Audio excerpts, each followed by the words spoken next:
Hello everyone, আমি লাবণী। আমার চ্যানেলে তোমাদের সবাইকে ওয়েলকাম। তো দেখো, আজকে একটা নতুন দিন নতুন ভিডিওর সাথে আবার চলে এসেছি। তো পুরো ভিডিওটা দেখতে থাকো, আশা করছি তোমাদের অনেক অনেক ভালো লাগবে। তো দেখো, আজকে দিদিদের সন্ধ্যাবেলায় আসার কথা ছিল, তো চলে এসছে। তো এখন বাজে হচ্ছে ওই সন্ধ্যা 7টা। তো এতক্ষণে দিদিদের আসার সময় হলো আর কি। তো যাই হোক, দিদিরা চলে এসছে আর দেখে দেখো আমি চা বসিয়ে দিয়েছি সবার জন্য। তো চাটা খাবো, তারপরে গল্প গুজব করবো।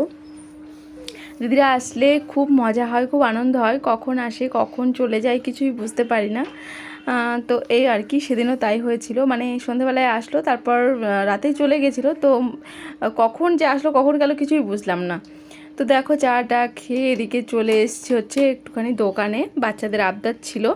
আর দিদি যখনই আসে তখনই এই দোকান থেকে কিছু না কিছু নিয়ে যায়। এই দোকানে খুব ভালো জিনিস পাওয়া যায়।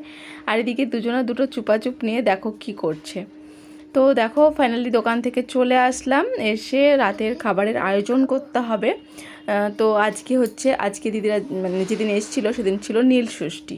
তো অন্য কিছু তো খাওয়া যাবে না, নিরামিষ খেতে হবে। তো এই যে ওই জন্য ছোলার ডাল আগে থেকে ভিজিয়ে রেখেছিলাম, তো যেটা এখন সিদ্ধ বসিয়ে দিচ্ছি। এদিকে ছোলার ডালটা সিদ্ধ বসিয়ে দেব, আর ওদিকে ময়দা মেখে নেব লুচির জন্য। তো আজকে রাতে বানাবো হচ্ছে লুচি আর ছোলার ডাল। আর দিদি হচ্ছে নিয়ে এসছে রসগোল্লা আর গোলাপ জামুন। এটা দিয়েই আজকের রাতের ডিনারটা সারা হবে আর কি, সারবো সবাই মিলে। তো যাই হোক, ময়দা মেখে রেখে দিলাম ওদিকে।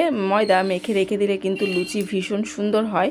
তো ওদিকে ময়দাটা একটুখানি রেস্টে থাক, আর এদিকে দেখো আমি ডালটা করে নিচ্ছি। তো ডালটা করা হয়ে গেলে মানে লুচি একদম গরম গরম লুচিও ভাজা হয়ে যাবে। তো সঙ্গে সঙ্গে সবাই মিলে একসাথে বসে গরম গরম লুচি খেয়ে নিতে পারবো। আর লুচি ঠান্ডা হয়ে গেলে কিন্তু একদমই ভালো লাগে না, একদম গরম গরম খেতেই ভালো লাগে। তো এখন রাত ওই সাড়ে নটার মতো বাজে।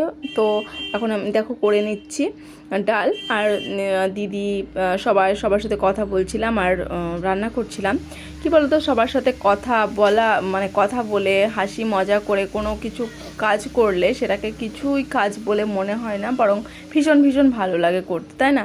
তো দিদিরা আসলে বা আমি দিদিদের বাড়ি গেলে সেটাই হয়, কখন আসি কখন যাই কিছুই বুঝতে পারি না। সারাদিন ওই গল্প হাসি মজা করতে করতেই কেটে যায়। তো দেখো, ওদিকে ডালটা আমি করে রেখে দিলাম, আর এদিকে লুচিটা করে নিচ্ছি। তো আমি বেলে দিচ্ছি, আর দিদি বললো ঠিক আছে তাহলে আমি ছেঁকে নিচ্ছি। তো দুজনে মিলে করছি লুচি। তো আরও হচ্ছে ওর কী বলে, আমার বরমশাই বসে মানে দাঁড়িয়ে আছে, সবাই মিলে একসাথে গল্প করছি আর হাসি মজা করছি আর লুচি ভাজছিলাম। তো এই যে দেখো, দিদি হচ্ছে লুচি ভেজে নিচ্ছে, কেমন ফুলকো ফুলকো লুচি হচ্ছে একবার দেখো। তো এই যে দেখো আমার মুখে হাসি, ওই যে হাসি মজা করছি আর করছি বললাম না। তো যাই হোক, কখন মানে হয়ে গেছে কিছুই মানে বুঝতে পারলাম না। তো গরম গরম লুচি ভেজে নেব, ভেজে নিয়ে সবাই মিলে একসাথে খেতে বসে যাব। তো এদিকে দেখো, গল্পই শেষ হচ্ছে না এরকমটা। তো চলো লুচিগুলো ভেজে নিই। আর এই যে দেখো কেমন ফুটবলের মতন লুচিগুলো ফুলছে। সত্যি লুচি রুটি ভালো করে মাখা থাকলে কিন্তু ভীষণই নরম হয় আর খুব সুন্দর ফোলে। তো দেখো, এই যে সবাইকে আমি এখন খেতে দিয়ে দিচ্ছি। আর সবাই কিন্তু একসাথেই খেতে বসবো। তো একসাথে খেতে বসলে কি হয়, মানে খুব ভালো লাগে।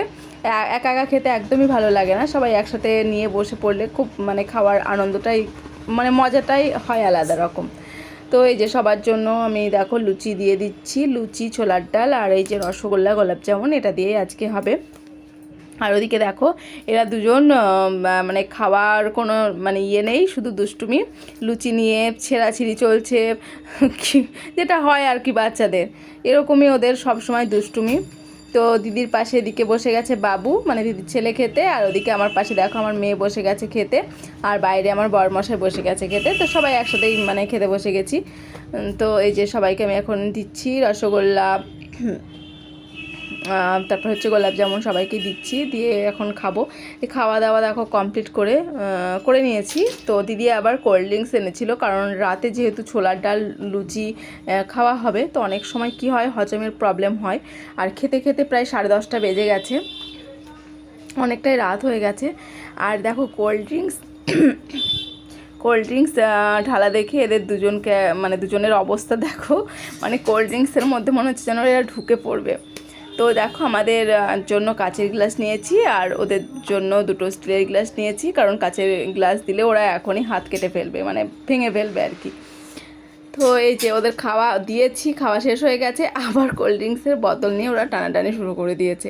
তো এমনি কোল্ড ড্রিঙ্কস বাচ্চাদের বেশি খাওয়া ভালো না, এমনি খাওয়া ভালো না, তারপর খেয়েছে আর ওটা ছিল প্রচণ্ড ঠান্ডা। তো যাই হোক কোল্ড ড্রিঙ্কস খাওয়া হলো, সব কিছু কমপ্লিট করে আর একটু গল্প গুজব করে এখন রাত্রি 11:30 মতো বাজে। তো দিদিরা এখন চলে যাবে। তো 11:30 বেজে গেছে, দেখো রাস্তা পুরো ফাঁকা। তো দিদিরা গাড়িতে যাবে, তাই জন্য দিদি বললো থাক আর চেঞ্জ করবো না, গরমের মধ্যে এই নাইটি পরেই চলে যায়। আমিও মাঝে মধ্যে অনেকটা রাত হয়ে গেলে এরকমটাই করি, আর ভালো লাগে না চেঞ্জ করতে। তো একদম মানে বাড়িতে গিয়ে নামবে, আর চেঞ্জ করার কোনো দরকার নেই, গাড়ির ভিতরে কেউ বুঝতেও পারবে না। তো যাই হোক চলো ভিডিওটা তাহলে এখানেই শেষ করছি, কেমন লাগলো অবশ্যই জানি।